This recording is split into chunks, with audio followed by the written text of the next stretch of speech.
محبوبہ اپنے عاشق کو گھر ملنے کے لیے بلاتی ہے اور اس کے بعد اس لڑکی کا باپ، اس کا بھائی اور اس کے بھائی کا دوست، تین لوگ مل کر اس لڑکے کو پکڑتے ہیں۔ اتنا تشدد کا نشانہ بناتے ہیں کہ یہ لڑکا دم توڑ جاتا ہے اور اس کے بعد کسی کے وار سے اس کی گردن اتار کر اس کو مردہ حالت میں زمین کے اندر دفن کر دیتے ہیں۔ اس کے بعد پولیس ان ملزمان کو کیسے گرفتار کرتی ہے، یہ واقعہ کہاں کا ہے اور اس واقعے کی تمام تر تفصیلات آج کی اس ویڈیو میں آپ لوگوں کے ساتھ شیئر کریں۔ آپ دیکھ رہے ہیں میرا ڈیجیٹل چینل، میں ہوں آپ کا میزبان ہوں عمر علی۔ ناظرین، قتلوں کی بہت ساری خوفناک وارداتیں آپ لوگوں نے سنی ہوگی، لیکن آج کی یہ واردات، یہ واقعہ سننے اور دیکھنے کے بعد یقیناً آپ خوف زدہ ہو جائیں گے۔ آپ سوچنے پر مجبور ہو جائیں گے کہ ہم کس معاشرے کے اندر زندگی گزار رہے ہیں۔ ایک افسوسناک واقعہ ڈسکا کے اندر رونما ہوا ہے، جس میں ایک محبوبہ اپنے عاشق کو گھر ملنے کے لیے بلاتی ہے۔ جب وہ لڑکا گھر کے اندر آ جاتا ہے تو اس کے بعد اس لڑکی کا باپ، اس کا بھائی اور ایک اور شخص اس کو پکڑ کے پہلے تشدد کا نشانہ بناتے ہیں۔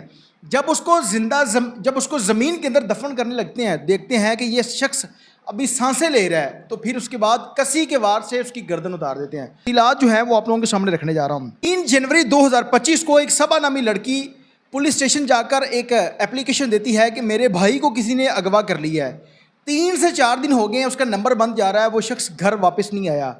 پولیس نے ایک نامعلوم شخص کے خلاف FIR درج کی، اغوا کی، اور اس کے بعد اس کے اوپر تحقیق شروع کر دیتی ہے پولیس۔ جب پولیس نے اس کی لاسٹ جو لوکیشن تھی وہ نکلوائی تو وہ ڈسکا، سیالکوٹ کا ایک علاقہ ہے ڈسکا، جہاں پر وہ اس کا نمبر دوبارہ آف ہوا تھا۔ وہ ڈسکا کے قریب ایک گاؤں تھا، ڈیرا تھا، جہاں پر وہ نمبر آف ہو جاتا ہے۔ اب یہ جو شخص تھا، یہ حافظ آباد کے قریب ایک گاؤں ہے جہاں کا رہنے والا تھا۔ یہ شخص حافظ آباد سے وہاں پر جاتا ہے۔ اب پولیس نے اس کے بعد اپنے روایتی طریقہ کار کے مطابق پولیس نے اس نمبر کی CDR نکلوائی کہ یہ شخص کس کے ساتھ رابطے میں تھا اور لاسٹ ٹائم اس کی جو کال ہوئی تھی وہ کس کے ساتھ ہوئی تھی۔ اب جس شخص کے ساتھ اس کی کال ہوئی تھی، پولیس نے وہاں پر ریڈ کیا، لیکن پولیس کو کوئی بھی شخص جو ہے وہ پکڑا نہیں جاتا۔ پھر اس کے بعد پولیس دوسرے دن پھر جاتی ہے، وہاں پر ریڈ کرتی ہے، جہاں سے 3 ملزمان کو گرفتار کیا جاتا ہے۔ اب وہ جو 3 ملزمان تھے، اس میں ایک اس لڑکی کا باپ تھا، ایک بھائی اور اس کے ایک بھائی کا دوست تھا۔ تینوں لوگوں کو گرفتار کیا۔ گرفتاری کے بعد جب پولیس نے پوچھا کہ یہ شخص کہاں ہے، تو یہ کہتے ہیں کہ ہم نے اس کو قتل کر کے زمین کے اندر دفن کر دیا ہے۔ پولیس ان کو پکڑتی ہے، تھانے لے آتی ہے، اور اس کے بعد پھر پولیس اپنے روایتی طریقہ کار کے مطابق تفتیش کرتی ہے۔ تو پھر یہ کہانی کھلنا شروع ہوتی ہے۔ لڑکی کا باپ کہتا ہے کہ یہ لڑکا میری بیٹی کو ملنے آیا تھا اور اس کے بعد اس نے سیڑھی لگا کر چھت کے اوپر جانا تھا اور میں پہلے سے جاگ رہا تھا۔ میں نے اپنے بیٹے کو کال کی اور وہ ساتھ اپنے دوست کو بھی لے آیا۔ ہم نے اس کو وہاں سے پکڑا۔ پکڑنے کے بعد اس کو تشدد کیا، ڈنڈوں سے، کسی سے، اور بہت زیادہ اس کے اوپر جب تشدد ہو جاتا ہے تو ان کو لگا کہ یہ شخص مر گیا ہے۔ اس کے بعد یہ اس کو بوری کے اندر بند کرتے ہیں، ایک جگہ پر لے جا کر دفن کرنے لگتے ہیں۔ انہوں نے دیکھا کہ ابھی تو اس کی سانسیں چل رہی ہیں، پھر دوبارہ یہ اس کی گردن کے اوپر کسی، جسے پنجابی میں کہی کہتے ہیں، وہ مارتے ہیں، جس کی وجہ سے اس کی موت واقع ہو جاتی ہے، اور اس کے بعد اس کو یہ زمین کے اندر دفن کر کے اوپر مٹی ڈال دیتے ہیں۔ اب پولیس نے وہ ڈیڈ باڈی کو ریکور کیا، آلہ قتل برآمد کیا، اس شخص کی ڈیڈ باڈی کو پوسٹ مارٹم کے لیے متعلقہ ہسپتال پہنچایا، اور ان لوگوں کو گرفتار کرنے کے بعد اس لڑکی کے اوپر بھی مقدمہ درج کیا۔ اب ماں باپ کی غیرت کا آپ اندازہ اس بات سے لگا لیں، اس شخص نے جو کیا سو کیا، ہم اس کو صحیح کہہ ہی نہیں رہے، اس نے جو کیا سراسر غلط کیا اور اس کا انجام بھی یہی بنتا تھا۔